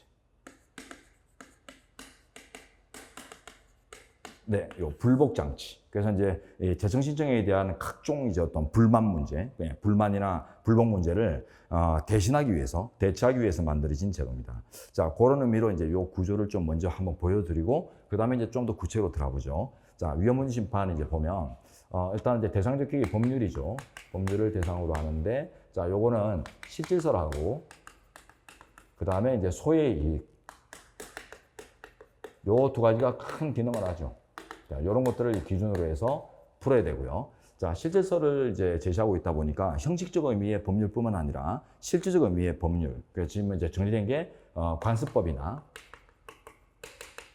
뭐 긴급조치 이런 것들도 우리 현재 판례에 따르면은 대상이 될 수 있다라고, 현재 판례에 따르면은, 대법원 판례는 또 좀 다른 개념을 가지만 하여튼 현재 판례를 기준으로 하면 이렇게 이제 떨어지고요. 그다음에 소의 이익을 기준으로 하기 때문에 소송 요건이 다 보면 광의의 소의 이익이에요. 그래서 협의의 소의 이익인 뭐 권리 보호의 필요성, 현실적 필요성뿐만 아니라 뭐 청구인 요건, 그다음에 대상 요건, 이런 모든 이제 소송 요건들이 보면 다 광의의 소의 이익에서 구체화된 것들이거든요. 자, 그러다 보니까 이제 대상적 효과를 판단할 때도 뭐 모든 경우가 보면 다 소의 이익이 지배를 해요. 자, 그래서 이런 것들이 쟁점입니다. 시행도 되기 전에 폐지됐을 때 어떤 법률이, 이게 이제 재판소가 심판할 그 실익이 있는가 했을 때 없다고 보죠. 자, 그러나 반대로 시행이 이루어진 후에, 사후에 폐지가 된 경우에는 우리 현재가 원칙적으로는 이제 앞으로는 이제 폐지됐기 때문에 문제를 만들 이제 그 상황이 아니겠지만은, 과거에 시행되는 동안에 어떤 기본권 침해를 유발한 이런 문제들을 판단할 필요가 있다, 실익이 있다라고 해서 시행 후에 폐지된 것들은 세모입니다. 원칙적으로 안 되나? 예외적으로 시행이 이제 이루어지던 당시에 그 적용을 받던 사람들이 문제를 제기하면은 그때는 이제 동그라미 인정을 해주거든요. 자, 그 다음에 이미 헌재가 이제 위헌 선고를 내린 위헌 결정을 이제 선고한 그런 법률에 대해서 재차 법원이 제청을 해오면은 요거는 이미 쓰레기로 만들었는데 뭘 또 만들어요 이러면서 이제 이익이 없다 이렇게 판단되거든요. 그래서 이런 것들이 이제 다 이제 소의 이익과 그다음에 실질설의 관점에서 여러분들이 이제 이해를 하시면 틀을 잡아 놓으시면은 좋습니다. 자, 그다음에 이제 법률을 예상을 해서 이제 법원이 재청권자인데 그 전에 뭐 재판의 전제성부터 먼저 한번 보죠. 재판 전제성이 이제 요건인데 요때는 보면 자, 재판의 의미, 전제성의 의미 이런 것들을 이제 밝혀야 되죠. 재판의 의미는 고유한 사법작용을 얘기합니다. 고유한 사법작용. 그래서 어떤 사법행정작용, 사법행정작용에 관한 판단, 이와 관련해서는 이제 적용이 없다. 이런 것들이 나오고요. 자, 그 다음에 이제 전제성은 여러분들이 두 문자로 이제 깨졌다, 주의, 내효 이런 것들을 이제 알고 계시죠. 그래서 법원의 계속 중일 것, 그 다음에 방해 사건에 적용될 것, 적용 결과 위헌으로 판단되면 다른 내용의 재판이 떨어질 가능성이 있을 것. 그래가지고 또 이걸 또 확대해서 주문이 달라지거나 이유가 달라지거나 또는 내용이나 효력의 법적 의미가 달라지는 경우까지 포함하죠, 그죠? 근데 요거는 좀 따로 보겠지만은 요거는 이제 좀 따로 한번 뽑아서 보죠. 계속 중일 것 관련해서, 계류 중일 것 관련해서는 소가 취하되거나 혹은 부적법해서 각하될 운명에 처해 있거나 그러면은 계속중 요건을 못 갖추는 걸로 보죠. 그다음 두 번째, 이제 적용될 것 요건 관련해서는 자 적용될 것. 요거는 이제 그 당해 사건에 적법하게 이제 적용될 것을 이제 전제로 하는데 간접 적용되는 법률도 포함을 시키는 게 거의 유일한 이론입니다. 간접 적용 법률도 적용될 것의 요건을 충족한다. 그러다 보니까 나중에 조금 연계효과가 나오는데 자, 좀 넘어가 보죠. 그 다음에 이제 다른 내용의 재판을 하게 될 경우일 것. 자, 요와 관련해서는 우리 헌재가 특히 대표적으로 승소나 무죄 판결처럼 당사자에게 가장 유리한, 더 이상 유리할 게 없는 가장 유리한 판결이 최종 확정까지 돼버리면 이거는 이익 재심 보장하는 지금 모든 이제 재심은 다 이익 재심이죠. 그래서 뭐 재심의 결과 더 불이익해지는 이런 것들은 이제 사유를 구성하지 않고요. 확정된 내용이 좀 더 이제 유리하게 바뀔 수 있는 이런 것들에 관해서 사유를 구성한 이익재심 제도가 우리나라의 제도거든요. 그래서 현행법상 형사든 민사든 다 이제 이익재심을 제도화시켰기 때문에 그래서 가장 유리한 내용으로 확정이 돼버리면 재심, 즉 이익재심이 소의 이익을 못 갖춰요. 그래서 이제 재심이라고 하는 이제 마지막 재판마저도 불가능하기 때문에 그때는 이제 소의 이익 또는 이제 재판의 진성이 없다고 합니다. 자, 그래서 다른 내용의 재판을 하게 될 경우에서는 일단 승소나 무죄와 같은 당사자에게 가장 유리한 이런 판결이 아직 이제 미확정 상태에서는 재판의 진성이 있지만 확정되고 이제 종결돼 버리면 이거는 이제 재심의 이익도 없기 때문에 자, 그래서 이제 더 이상 다른 내용의 재판하게 될 경우에 요건을 못 갖춘다고 해요. 자, 그리고 이제 하나 더 이제 조금 보시면 간접 적용되는 법률도 지금 이제 재판의 전제가 될 수 있다라고 했죠, 그죠? 그러다 보니까 자, 앞쪽에 보세요. 그 주문이 달라지거나 이유가 달라지는 그뿐만 아니라 그 재판의 내용이나 어떤 효과나 이제 이런 것들이 좀 변질되거나 변동되는 것들도 재판의 진성을 이룬다라는 이제 확장 이론으로 이제 그 작용이 돼요. 그래서 이게 요렇게 연결이 됩니다. 그래서 직접 적용되는 법률이 뭐 위헌이 나오면은 주문이 달라지거나 이유가 바로 달라져 버리겠죠, 그죠? 근데 직접 적용되는 법률은 아닌데 그 직접 적용되는 법률과 뭐 이제 내적 연관성을 가진다거나 뭐 여러 가지 하여튼 간접 적용되는 법률 서로 이제 유관돼 있는 자, 이런 조항도 이제 넓게 전제성을 이제 인정하다 보니까 그래서 간접 적용되는 법률에 위헌이 나왔을 때 주문이나 이유가 직접 달라지는 않지만 그 뉘앙스가 재판의 뉘앙스가 달라질 수 있는 이런 이제 계기들을 마련해 줄 수 있는 거예요. 그래서 이 두 가지가 이제 연동되어 있습니다. 이런 거는 이제 참고고요. 자, 그 다음에 이제 재청권자가 법원이죠. 법원이 재청을 하는데 이 법원의 의미도 결국 고유 사법작용 아까 봤죠, 그죠? 요거하고 연동돼 있어요. 그래서 이제 이것도 고유한 사법기관. 네, 이렇게 이제 분류가 되고요. 그래서 행정심판기관 안 돼요. 그 다음에 이제 제청인데, 이 제청에 대해서는 이제 오른쪽으로 이제 다시 뽑아보면, 제청 신청의 이제 기각 결정에 대해서는 그 항고나 재신청을 금지하고 있다. 이런 내용들을 이제 뽑아내셔야 됩니다. 그래서 제청 신청에 대한 기각 결정, 줄여서 제청에 관련된 결정에 불만이 있을 때, 자, 이에 대해서 항고를 금지하고요.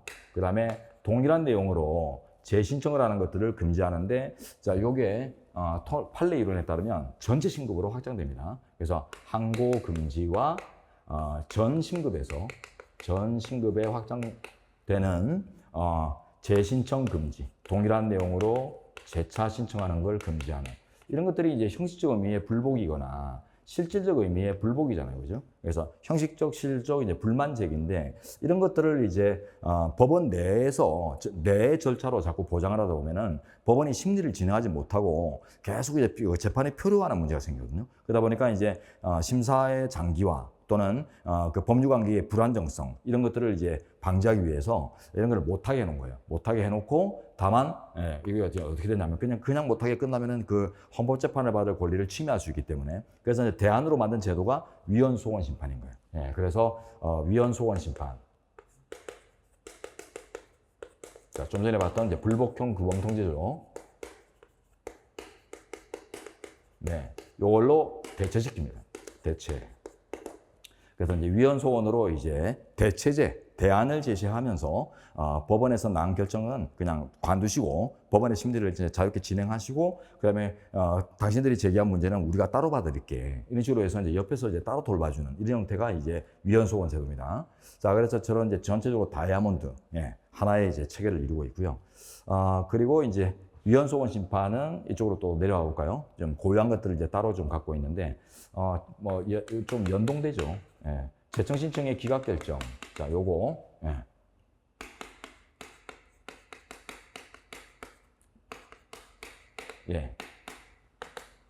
재청 신청이 있었는데 그에 대해서 법원이 이제 기각을 시키면 그럼 불만이 생길 거 아니에요? 그러면은 원래는 이제 법원을 대상으로 항고하고 이런 것들이 가장 기본적인 시스템이겠지만은 심리의 장기화를 방지하기 위해서 불안정성을 방지하기 위해서 대체시켜 놨잖아요. 그죠? 위헌소원으로 대체시켜 놨잖아요. 그래서 이제 이 재청 신청 기각 결정을 이제 실질적으로 봅니다. 실질서를 취해서. 자, 그 결과 재청 신청은 어떤 규율 복합체 일부에 대해서만 뭐 재청 신청을 했다가 그게 기각을 당하니까 그 규율 복합체 전체를 위헌소원 제기하는 이런 사례에서 규율 복합체란 말이 이제 불가분 조항입니다. 그래서 뗄래야 뗄 수 없는 여러 이제 불가분 조항의 일부만 위헌 재청 신청이 됐지만 그거는 실제로 보면은 전부에 대해서 위헌 재청 신청하는 거나 마찬가지이기 때문에 이 요건을 충족한다고 봐요. 그래서 불가분 조항의 학문적인 표현을 쓸게요. 네. 규율 복합체. 규율 복합체. 네. 그래서 이제 하나의 복합체가 하나의 규율을 담당하는 이런 이제 역할을 하는 뭐 유관 조항이죠. 자, 이런 것 중에 이제 일부가 문제 제기됐다면 이거는 전체로 제기된 것이다라고 봐서 규율 복합체 이제 일부에 대한 재청 신청도 전부에 대한 재청 신청으로 이제 인정을 해주는 이런 판시가 있고요. 그 다음에 재판 당사자인 행정청도 위헌소원을 제기할 수 있습니다. 아까 봤듯이 재판 당사자가 재청 신청을 할 수 있고 그에 대해서 불만이 있으면 넘어갈 수 있도록 되어 있잖아요. 그래서 기본권 주체로 한정되어 있지 않아요. 이게 이제 권리구제 헌법소원과 본래적 의미 헌법소원과 큰 차이점이고 얘는 이제 본래적인 헌법소원의 의미를 가지는 게 아니라 위헌법률 심판의 불복제도로서 이제 의미를 도입한 건데 위헌법률 심판 자체는 아니기 때문에 뭐 소원 절차로 이렇게 이제 편성을 하고 있지만은 권리구제 헌법소원하고는 확연 다릅니다. 자, 그래서 행정사건, 뭐 행정소송사건에 이제 뭐 항고소송사건에 피고인인 행정청도 아니 우리가 법률이 있어서 처분을 내릴 수밖에 없지만 처분을 할 때마다 이렇게 문제가 되고 하니까 저희 입장에서도 난감합니다. 이 법률이 하자가 있는지 없는지 좀 따져봐 주세요. 이렇게 물을 수 있거든요. 그렇기 때문에 재청 신청권을 이제 갖기 때문에 요건을 충족할 수 있어요. 자, 그다음에 이제 기각 결정 요것도 이제 실질설에 따르면은 자, 각하 결정을 포함합니다. 명문에는 기각이라고만 되어 있지만은 기각이 아니라 각하나는 경우에도 요건을 충족한다고 하는데 어떤 경우에 이렇게 구분이 될까요? 우리 법문에서는 그냥 제청 신청에 기각이라고만 써져 있지만은 기각은 일반적으로 이제 그 본체적인 심리를 통해서 나오는 결정이잖아요. 예. 그리고 각하는 소송 요건 검토를 통해서 나오는 결정이고 차이가 납니다. 판단 대상이 다르기 때문에. 자, 그러나 이런 경우가 있어요. 제청 신청을 했는데, 자, 여기로 와볼까요? 법원에 제청 신청을 했는데, 소송당사자가 했더니, 법원의 입장에서, 이 조항은 우리 재판에 적용되는 조항은 맞는데요. 다만, 저희 입장에서 합리적인 위헌의 의심을 찾을 수가 없습니다. 죄송합니다. 기각, 이럴 수도 있고, 반대로, 이 조항은 우리 재판에 적용되지도 않아요. 그래서 이제 신청의 조건도 못 갖췄기 때문에 각하하겠습니다. 이렇게 떨어질 때도 있거든요. 그러니까 어쨌든 이런 이제 불만, 법원의 이제 제청에 관련된 결정에 대해서 불만이 생성되는 경우가 기각을 받은 경우뿐만 아니라 합리적 위헌의 의심이 없다라는 기각을 받은 경우뿐만 아니라 이 사건에 적용되는 법이 아닙니다라는 평가에 대해서도 불만이 있을 수 있잖아요. 그러니까 이거는 결국 각종 이제 불만 요소들을 대체하는 이런 이제 의미로 만들어졌기 때문에 굳이 기각 결정으로 한정될 이유가 없다라고 하는 게 우리 판례입니다. 자, 그리고 여기서 이제 조금 이제 참고로 다뤄볼 게 여러분이 이제 재판의 전제성 할 때,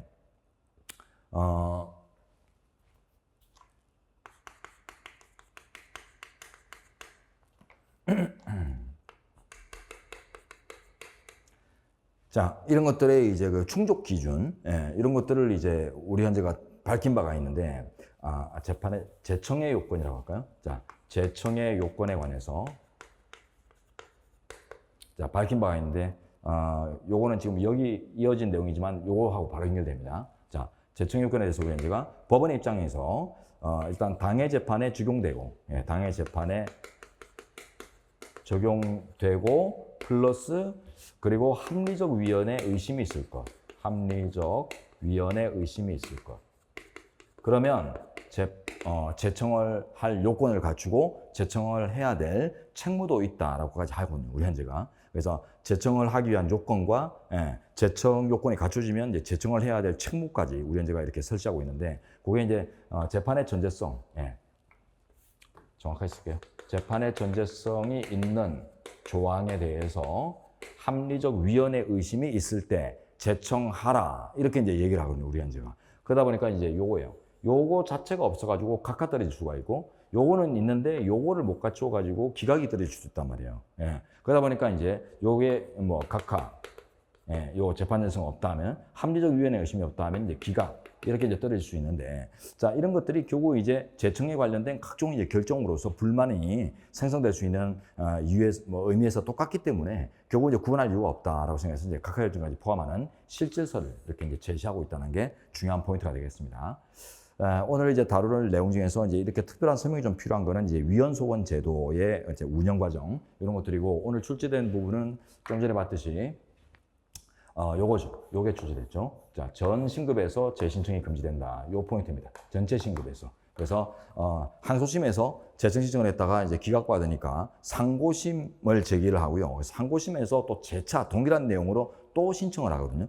그게 이제 부적법하다라는 결론을 여러분들이 구성을 잘 해 주시는데 그러려면은 이런 이제 전체를 이제 좀 소개할 필요가 있어요. 그래서 법원의 제청에 대해서는 제청에 관한 결정에 대해서는 제청 결정에 대해서는 항고가 금지되고 동일한 내용으로 재신청이 금지되는데 이때 동일 내용으로 재신청이 금지되는 그 범위가 그 당의 신급만에 안에 한정되는가 아니면 그 케이스와 관련된 전체 신급에서 문제되는 것인가 그런 이제 견해 대립이 있다. 근데 이게 심사 장기와 또는 이제 법률 관계의 어떤 그 장기 불안정 이런 것들을 이제 방지하기 위한 것이다. 이게 다 같은 취지예요. 같은 취지인데 이런 것들이 다 보면 이제 심사 장기와 또는 이제 법률 관계의 장기간 불안정성 이런 것들을 이제 방지하기 위한 내용들이기 때문에 공통되거든요. 그래서 그 공통 용어를 써가지고 전체 신급에서 금지된다 이런 이제 합리적인 결론을 잘 제시하시면 되겠습니다. 자 그리고 나머지는 이제 그 개별 케이스 최근에 이제 이슈가 됐던 정당 및 그 다음에 그 기타 정치단체 결성 제한 이제 사례를 제가 이제 주로 구성을 했는데요. 그거 자 그 밖에 정치단체 가입 등 정치적 행위.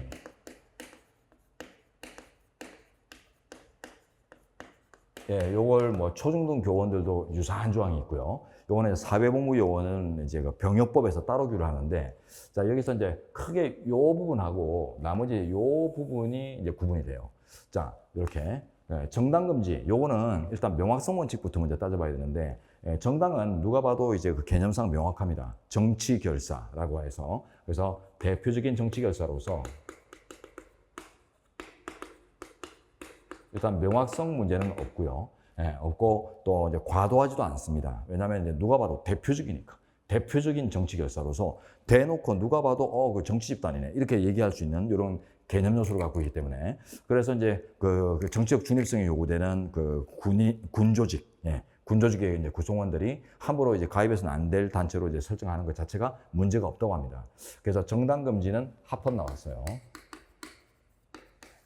그런데 이제 기타 정치단체 가입 등 정치적 행위. 요거는 이 전체가 이제 하나의 이제 틀인데, 자, 정치적 행위라는 말이 제일 큰 개념이죠, 그죠? 그리고 이제 그 정치적 행위를 설명해주는 어떤 약간의 이제 기준이 사례가 정치단체 가입 이런 이제 표현인데 이 자체가 불명확합니다. 이 자체가 불명하다 보니까 이 전체가 다 명확성 원칙에 반하고요. 자, 그래서 전체가 요 정치단체 개념 자체가 네, 둘 다 불명확해요. 이게 불명확하기 때문에 이걸 아우르는 표현인 일반 개념 자체도 불명확하다. 이런 결론이 나오고요. 자, 그리고 일반적으로 명확하지 않은 규제들은 보면은 지나치게 넓은 광범한 규제가 될 수 있거든요. 그래서 그 규제 범위가 특정되지 않고 이렇게 불투명한 확 벌어져 있는 이런 규제들은 거의 뭐 필연적으로 과잉금지 원칙의 지배를 받게 돼 있어요. 그래서 불필요한 필요 이상의 과도한 규제로 발전할 수 있습니다. 그래서 자, 불명확한 규제는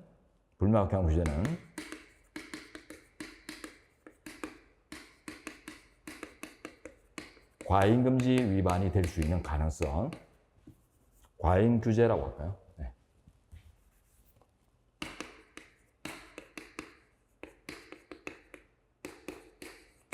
자, 이런 것들을 이제 잘 보세요. 그래서 여러분들이 구조입니다. 여러분 이제 명확성 원칙도 그 이론들이 아주 중요하죠, 그죠? 이론들 자체가 이제 최소한의 명확성 기준부터 출발하는 이론들을 묻고자 뭐 사실관계 자체는 별로 그렇게 특징이 없어도 이론 체계를 묻기 위해서 출제가 꽤 이루어지거든요. 자, 근데 명확성 원칙이 나오면은 일단 요 연계된 구조, 요걸 이제 잘 보십시오. 그래서 항상 이제 불명하다 그 자체로 과잉하다 이러면 안 돼요. 왜냐하면 과잉금지 판단을 따로 해야 됩니다. 목수침법, 목수회법을 따로 판단해야 되는데 다만 이제 명확하게 특정되지 않은 규제다 보니까 이렇게 막 열려있는 규제다 보니까 필요 이상으로 지나친 규제될 수 있는 위험성이 있거든요. 가능성. 그래서 확정되는 건 아니고 가능성이 있다라는 요 구조를 이제 잘 파가시고 그래서 항상 명확성 원칙을 검토하고 나면은 과잉금지 원칙이 거의 뭐 세트 개념으로 고려될 필요가 있다. 이런 식으로 여러분들이 세팅을 해주시기 바랍니다. 세팅. 명확성 원칙과 과잉금지 원칙. 세트. 자, 그 정도 이제 다루시면 충분할 것 같고요. 그 다음에 이제 소위법 금지는 아까 이제 말했듯이 그 공소시효제도, 아까 우리 그 미성년자 성범죄 피해에 대해서는 그 공소시효를 연장하는 법이 만들어져 가지고, 자, 그래서 미성년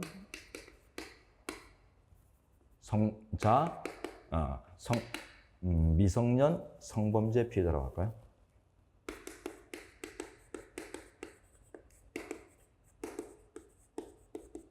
공소시효 연장인데요.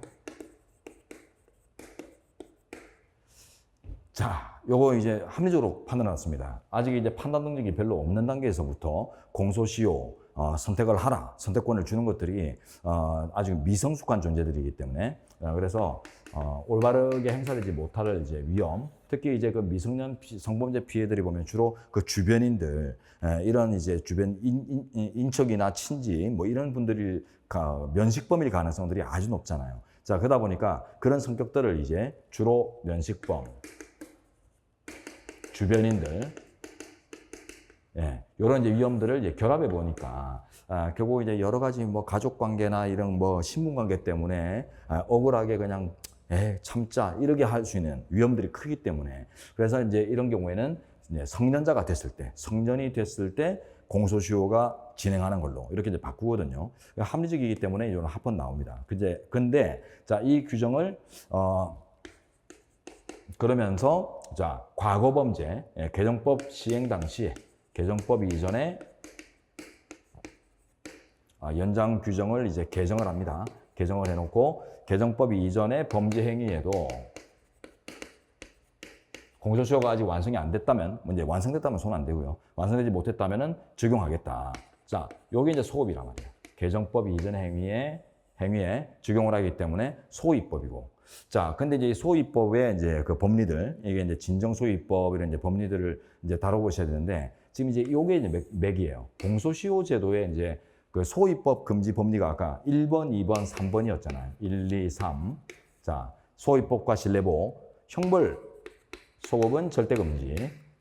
그 외에는 이제 진정한 의미의 소급에 관해서 원칙적 금지, 그리고 부인연 소급은 허용되는 것으로서 금지 대상이 아니고 다만 이제 신뢰보호의 관점으로 이익 형량을 따져서 교돈이 나온다. 이런 식으로 이제 심사 기준들이 순서를 가지고 발전하거든요. 그래서 1, 2, 3번 순서 그대로 숙지하라고 했었잖아요. 그죠? 자, 순서, 판단 순서. 자, 그러다 보니까 이제 여러분들이 이걸 대조할 때는 이 형벌분석 원칙이 적용될 수 있는가 이걸 먼저 보셔야 돼요. 1번이 적용될 수 있는 사례인가? 우리 현재가 아니라고 합니다. 왜냐하면 이거는 죄와 벌의 실체와는 무관하거든요. 그래서 죄나 벌의 본체를 직접 다루는 이런 이제 규율이 아니기 때문에 자, 그래서 형벌분석 원칙은 적용이 없다고 합니다. 그러면은 바로 합헌 이러면 안 돼요. 그 다음 판단 주소들이 다 있잖아요. 자, 그러니까 그 다음에 이제 진정인가 부진정인가 나눠봐야 되는데, 과거에 이미 완성된 것을 다루면은 진정이죠. 그러나 공소시효가 아직 완성되지 않은 것들에 적용되거든요. 그렇기 때문에 이거는 부진정으로 됩니다. 자, 그래서 이제 과거에 완성된 그걸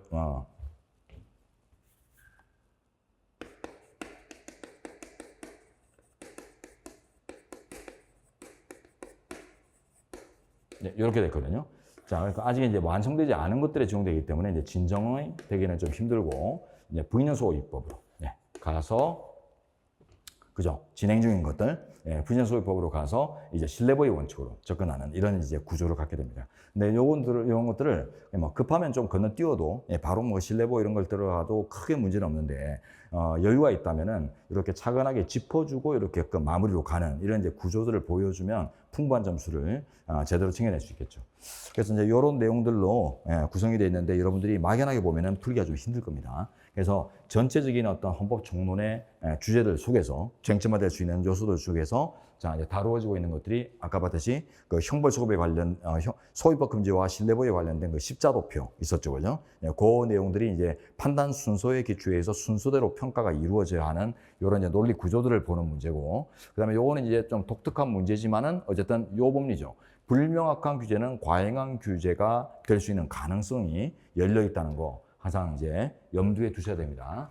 그래서 다시 한번 체크하면 이제 요 부분하고 그 다음에 이제 요 판단 순서와 관련된 적용 법칙, 이런 것들이 이제 전체 주된 내용들이고, 그 외에 이제 위헌소원 제도 관련해서는 전 신급에서 재신청을 금지하는 이런 이제 판례 결론, 대원 판례, 헌재 판례 공통되거든요. 요 판례 결론들을 여러분들이 전체적 의미 속에서 이렇게 끌어갈 수 있는 이런 답안 작성의 어떤 뭐 스킬, 이런 안목 이런 것들을 한번 시험해 보시기 바랍니다.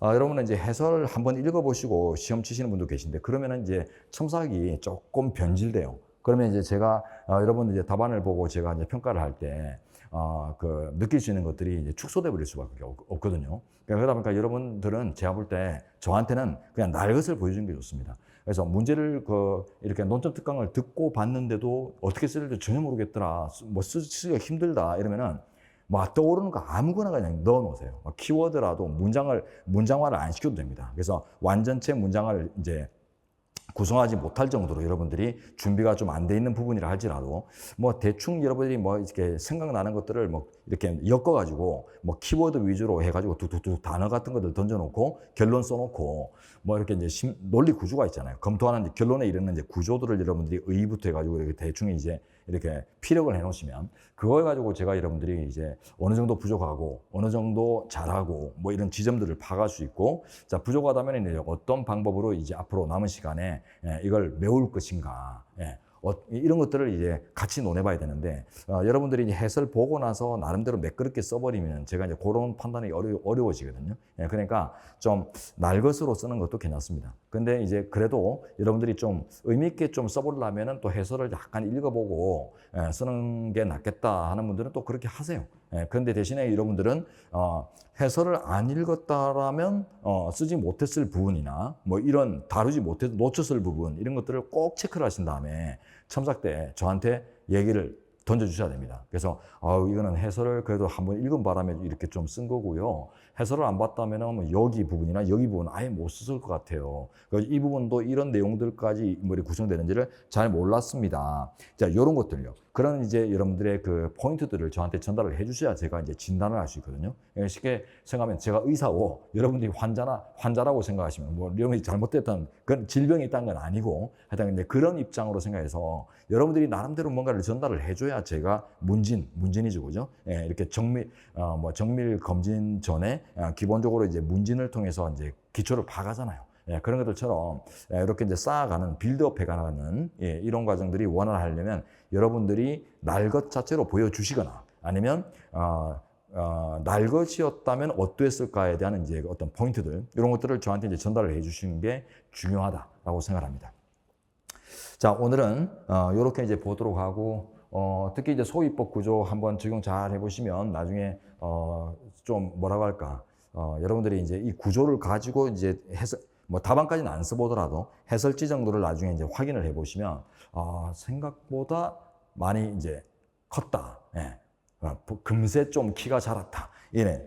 금세 좀 튼튼해질 것 같다. 뭐 이런 느낌들을 받을 수 있거든요. 그래서 이제 저런 큰 주제고 주로 이제 쓰이는 주제들에 대해서 지배력을 갖게 되면 여러분의 이제 그 담이 커져요. 예. 그래서 뭐 이렇게 좀 뭐라고 할까 뭐 불이타 문제나 좀 어려운 복잡한 문제가 나오더라도 막 낙담하고 막 헤매고 이런 게 아니라 여러분들이 뭐 적극적으로 한번 해볼까? 예, 이렇게 하면 덤벼볼 수 있는 이제 계기들이 시험장에서도 만들어지기 때문에 그런 걸 위해서 이제 좀 어려운 문제 또는 심화 확장 문제들을 잘 구조를 파간 다음에 다뤄보는 기회들을 많이 가지시기 바랍니다.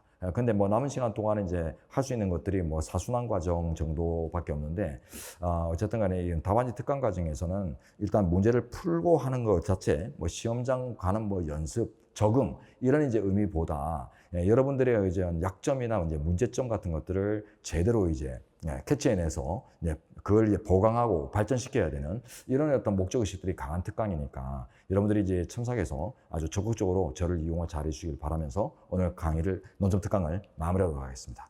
자, 이제 문제 자료하고 그 다음에 이제 그 제공 자료, 핵심 문장 자료 잘 챙겨가셔서 여러분 나름대로 답안 작성해서 정해진 기일에 학원에 이제 제출하시기 바랍니다. 자, 수고 많으셨고 다음 시간에 뵙겠습니다. 수고하셨습니다.